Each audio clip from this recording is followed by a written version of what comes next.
Koncerti recital suvenir përcolli emocione të forta mbrëmjen e së premtes në sallën e Universitetit të Arteve me pjesëmarrjen e artisteve Manjola Trebicka dhe Ina Kosturit.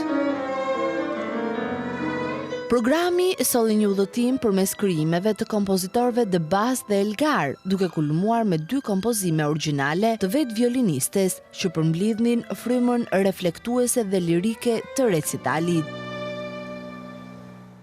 Në këtë udhëtim koncertor, violinistja Ina Kosturi u shoqërua nga pianistja Manjola Trebicka, një bashkëpunim që ngjalli nostalgji e kujtime të kohës studentore, kur të dyja ndanin skenën dhe orët e studimit në klasat e Universitetit të Arteve. Me një ndjeshmëri të rrallë, ato sollën në skenë fragmente nga sonata për violin dhe piano e Elgar, duke risjell aromën e romantizmit anglez me një interpretim plot elegancë e maturi emocionale.